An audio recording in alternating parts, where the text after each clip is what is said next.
La ville de Lévis a mis 375 ans à façonner son visage actuel. Une ville forte, dynamique et diversifiée, constituant un milieu de vie de choix pour ses quelques 137 000 citoyens. Bien qu'elle ait su évoluer au fil du temps, elle se distingue encore aujourd'hui par son savoir-faire ancestral, empreint de coopération. Personnalité propre de Lévis, la coopération constitue ce savoir-être qui alimente déjà sa communauté. Cette attitude toute lévisienne se démarque à travers ses choix et inspire ses interventions, notamment dans l'important champ d'activité qu'est le développement et l'aménagement de son territoire. L'année 2011 marque le 10e anniversaire de l'actuelle ville de Lévis. Il devient donc opportun de se doter d'outils permettant de planifier efficacement le développement et l'aménagement futur de son territoire. La démarche privilégiée pour se projeter dans un Lévis 2021 qui répond aux besoins de la population de demain demeure avant tout l'élaboration d'un plan d'urbanisme qui tient compte du passé tout en se projetant dans l'avenir. Véritable outil de référence pour la planification et la gestion optimale des différentes composantes du territoire, le plan d'urbanisme propose une vision d'avenir et prévoit les moyens nécessaires pour y parvenir. Pour ce faire, de grandes orientations axées sur les principaux enjeux sont proposées dans ce plan et nous guident dans nos choix. Toutefois, pour planifier adéquatement sa destination, il faut nécessairement connaître son lieu de départ tout en tenant compte du trajet parcouru jusqu'à aujourd'hui.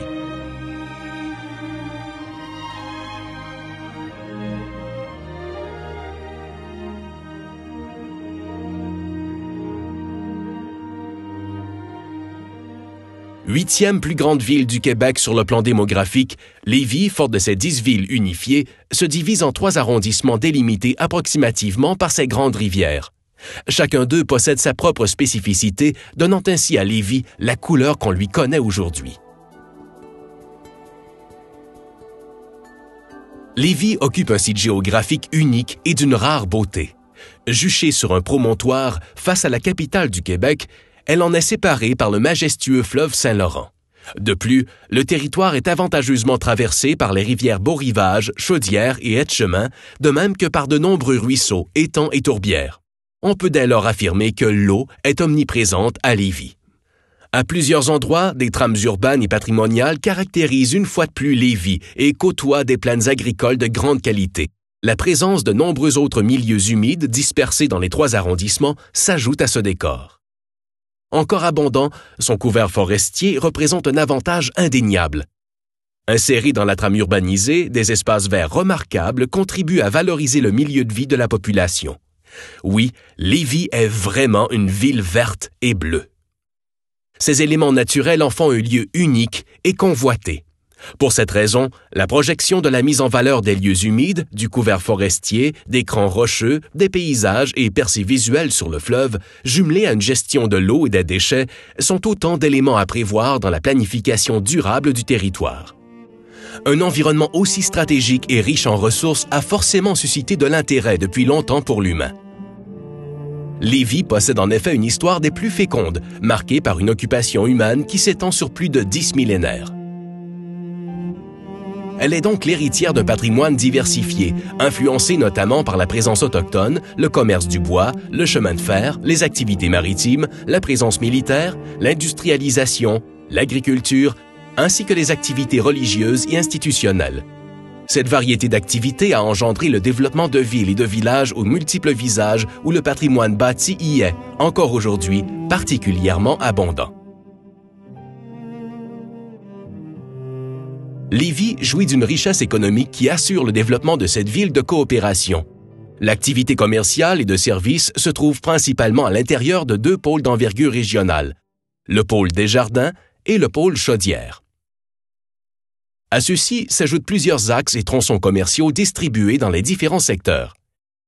Sur le plan industriel, plus de 450 entreprises manufacturières sont réparties sur l'ensemble du territoire et à l'intérieur de 16 espaces industriels, dont quelques-uns pourront accueillir de nouvelles industries. Enfin, les activités agricoles et récréotouristiques jouent un rôle très important dans le paysage économique lévisien. La qualité des sols permet en effet d'y maintenir une activité agricole riche et diversifiée, alors que la variété de ses attraits patrimoniaux, touristiques, culturels et naturels séduit autant la population lévisienne que les touristes. Ainsi, le positionnement régional et métropolitain, la mondialisation de l'économie, l'émergence d'entreprises et la prospérité de celles existantes, de même que la consolidation et l'innovation, sont des éléments à faire valoir dans une vision d'avenir. Malgré l'immensité de son territoire et de son potentiel constructible, la ville de Lévis a fait preuve de modération relative dans l'étalement de ses constructions, tant résidentielles, commerciales qu'industrielles. Le mode d'occupation actuel du territoire est souvent dispersé, monofonctionnel et spécialisé. Cette structure urbaine, héritée du passé, mérite une consolidation. À titre d'exemple, le boulevard de la Rive-Sud et la route du Pont possèdent déjà un solide potentiel de consolidation en relation notamment avec les deux pôles structurants. La continuité de cet axe est assurée par la route 116 qui permet d'atteindre et de lier les secteurs de Saint-Nicolas, Saint-Rédempteur et Saint-Étienne-de-Lauzon. De plus, le croissant vert qui représente les 2/3 du territoire amène la ville à user de créativité pour conserver cette partie naturelle et agricole en concentrant l'essentiel du développement urbain à l'intérieur de son périmètre d'urbanisation. L'occupation humaine à Lévis compte parmi les plus anciennes au Québec, et ce, grâce à ses avantages géographiques. Lévis est l'héritière d'un patrimoine naturel et bâti exceptionnel qui inspirera les interventions futures en urbanisme et en aménagement. Les quelques 137 000 citoyennes et citoyens qui y vivent peuvent compter sur la présence d'organismes communautaires, d'institutions scolaires et de santé de renom, de même que d'une offre d'activités sportives, communautaires, artistiques et culturelles dignes d'une ville bien organisée. La croissance prévue de la population, jumelée au phénomène du vieillissement, conduira inévitablement à une demande accrue en logement et à une modification de la typologie et du mode d'habitat. Ainsi, éviter l'étalement, consolider le tissu urbain existant, densifier l'occupation du territoire, appliquer des notions de mixité, d'inclusion sociale et d'intergénération sont autant de principes à développer dans la planification de l'aménagement du territoire. Enfin, le territoire lévisien compte sur la présence de plusieurs réseaux de transport. Il bénéficie tout d'abord d'une desserte routière hiérarchisée, formée de différents types d'axes routiers. L'autoroute 73 traverse le territoire du nord au sud, reliant la capitale nationale et la Beauce, alors que l'autoroute 20 le parcourt d'est en ouest. D'autres routes nationales et régionales, de même que des collectrices urbaines, bonifient le réseau routier. Les ponts Pierre-Laporte et de Québec, quant à eux, constituent la grande porte d'entrée d'une agglomération de plus de 3/4 million d'habitants, la capitale nationale. Pour leur part, la Société de transport de Lévis et la Société des traversiers du Québec exploitent le service de transport collectif. Le territoire est également traversé par les réseaux du Canadien national et de la Compagnie de chemin de fer de Québec central. Ne possédant pas d'activité de transport maritime majeure, Lévis accueille toutefois la zone portuaire de la raffinerie Jean-Gaulin, Ultramar, ainsi que le chantier Davy Canada incorporé. En termes d'énergie, un gazoduc, 2 aléoducs et plusieurs lignes de transport d'énergie électrique sillonnent le Grand Lévis. Enfin, notons la présence d'un important réseau cyclable et pédestre de plus de 120 km qui dessert principalement les lieux d'intérêt et certains milieux de vie situés à l'intérieur de la trame urbaine. Les transports et les réseaux de circulation possèdent eux aussi leur lot de défis. À ce propos, un accroissement de l'offre et de l'utilisation de transports alternatifs et collectifs devra être favorisé alors que les notions d'intermodalité, de mobilité durable, d'intégration et de sécurité figurent en tête de liste parmi les priorités. Comme on peut le constater, Lévis a bien vieilli grâce à l'équilibre qui a toujours été maintenu entre l'être humain, son environnement, l'économie régionale, le réseau de transport et l'urbanisation. Le défi actuel consiste donc à poursuivre un développement harmonieux axé sur les besoins actuels et futurs tout en préservant ce juste équilibre. Considérant ces acquis et grands enjeux, le Conseil de la Ville propose une vision d'avenir du Lévis 2021. Pour ce faire, de grandes orientations permettront de guider nos élus et la population dans les années à venir.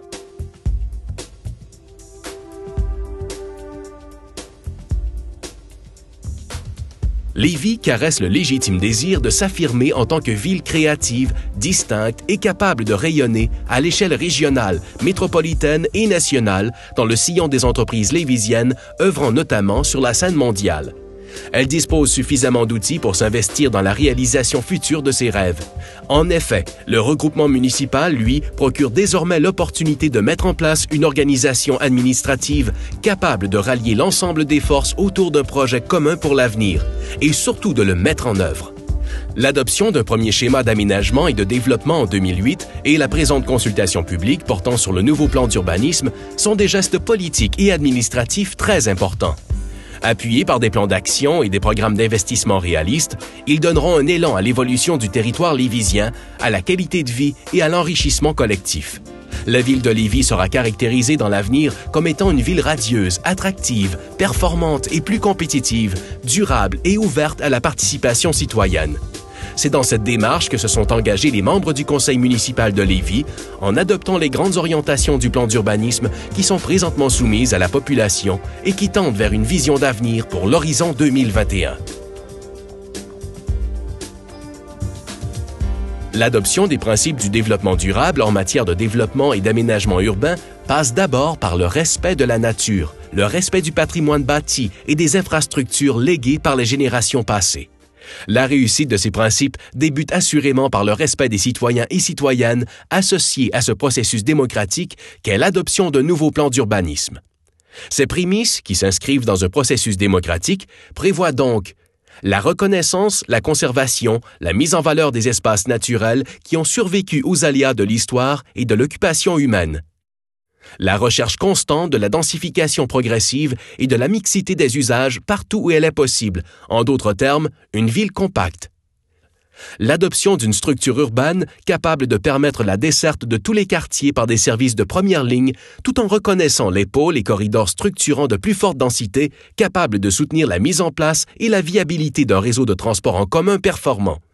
Le respect, la protection et la mise en valeur des ensembles construits qui caractérisent les grandes étapes de l'histoire de la ville et de ses différents quartiers. Le renforcement des zones d'emploi, qu'elles soient situées dans les nombreux parcs industriels ou encore dans les centres d'affaires, les centres commerciaux ou les rues principales de quartier. Ainsi, la ville de Lévis détient un exemple en matière de développement urbain et économique durable, ce qui aura donc pour effet, entre autres, d'améliorer la qualité de vie de ses résidents et résidentes. Parmi les grandes résultantes d'un urbanisme durable, notons les suivantes. Un réseau routier efficace et optimisé qui permet de desservir plus d'usagers et réduisant par le fait même les coûts liés aux infrastructures. Une vie sociale et communautaire enrichie par la mixité des usages et des types de logements partout sur le territoire urbain. De meilleurs accès publics aux espaces verts et aux rives du fleuve et des rivières sur l'ensemble du territoire afin de soutenir la progression des activités récréotouristiques en zone urbaine et agricole. On sait que la ville de Lévis fait déjà office de leader en matière d'accès public aux rives, compte tenu de ses efforts qui se constatent dans plusieurs parcs aménagés en milieu riverain. Lévis entend consolider ses acquis et poursuivre ses efforts en ce sens. La structure d'origine de la ville de Lévis, composée de plusieurs communautés distinctes, continuera de subsister. Le caractère identitaire de chacun des arrondissements et de leurs quartiers respectifs sera même consolidé par la mise en œuvre du plan d'urbanisme. De plus, les déploiements les plus importants seront concentrés dans les pôles structurants de Desjardins et Chaudière, tout comme le long du grand axe structurant du boulevard de la Rive-Sud, de la route du Pont et de la route 116. Le secteur de la Traverse, véritable porte d'entrée pour la clientèle en provenance des traversiers, se verra transformé en place publique festive. La nouvelle structure proposée prévoit la mise en place progressive d'un système de transport viable qui favorisera davantage le transport collectif et actif pour nos déplacements utilitaires. Voilà en quoi consiste la mobilité durable. Le plan d'urbanisme reconnaît d'emblée le caractère unique de la culture et des paysages lévisiens. Cette orientation majeure sera transversale à l'ensemble des pratiques de mise en œuvre du plan d'urbanisme. D'autres secteurs plus traditionnels, soit les cœurs de village ou de paroisse, cumulent à eux seuls un recueil patrimonial de plus de 300 ans d'histoire. Ces sites méritent une attention particulière. Ils seront donc protégés et mis en valeur alors que les nouvelles insertions dans ces milieux sensibles seront régies par des techniques réglementaires appropriées. Les monuments remarquables méritent aussi une attention soutenue afin qu'ils demeurent des éléments de fierté locale. Tous les parcs, espaces verts et réserves écologiques devraient à terme être accessibles à l'ensemble de la population. Bien plus, la plupart de ceux-ci auraient intérêt à être mis en réseau par une intégration des parcours cyclopédestres. La poursuite de la planification et de la mise en œuvre des parcs importants s'impose également, tout comme l'accès aux corridors bleus du fleuve et des rivières chaudières, aides-chemins et beaux rivages. S'il est un endroit distinctif pour le territoire de Lévis pour sa renommée et son lieu d'affaires, c'est bien le site du Mouvement Desjardins.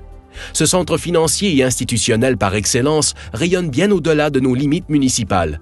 Annoncé récemment, le réaménagement de la Cité Desjardins de la Coopération s'inscrit parfaitement dans la volonté de la Ville de structurer et de consolider le pôle Desjardins. Dans le giron de ce complexe immobilier qui fait la fierté lévisienne et dans la continuité du nouveau centre des congrès et d'exposition de Lévis, de nouvelles infrastructures verront le jour. Des hôtels de renommée, une grande place capable d'accueillir des spectacles d'envergure, de l'habitation à forte densité, ainsi qu'un secteur de restauration et de café-théâtre constitueront un centre urbain multifonctionnel des plus actifs, dépassant déjà les 18 500 emplois. Un autre pôle structurant d'importance sera consolidé dans le pôle Chaudière. Ce dernier, en raison de sa localisation stratégique, pourrait accueillir de façon planifiée et ordonnée des services gouvernementaux, des hôtels et des résidences de forte densité et de grandes surfaces commerciales, de même que d'autres activités compatibles et participant à une vie urbaine animée. Toutes ces réalisations qui pourraient voir le jour seront bien entendu précédées par de sérieux exercices de design urbain et de composition architecturale. Elles nécessiteront des plans d'ensemble bien définis et des critères de design urbain appropriés afin d'en superviser notamment l'architecture, le mobilier et l'affichage. Enfin, tous les centres commerciaux, artères commerciales, centres d'emploi et d'affaires, de même que les parcs et espaces industriels, doivent être dotés d'une fonction, d'un rôle et d'une mixité de services appropriés pour desservir efficacement leurs zones d'influence respectives. C'est ce que l'on appelle le label particulier ou la signature de chacun de ces espaces. C'est le cas de l'Innoparc, véritable parc industriel de haute technologie localisé dans l'arrondissement Desjardins. En matière de mobilité durable, tout repose sur la structure urbaine retenue et sur l'utilisation du bon moyen de transport pour chacun de nos déplacements. Les courtes distances favorisent la marche et la bicyclette. Les plus longues distances, telles que celles séparant les pôles majeurs, seront encouragées par un réseau de transport collectif intégré. Enfin, les longues distances ou les destinations multiples en un court laps de temps seront comblées par l'automobile. En ce qui concerne le réseau municipal de transport en commun, l'axe majeur de desserte et de développement sera le boulevard de la Rive-Sud et son prolongement vers l'ouest via la route du Pont et la route 116.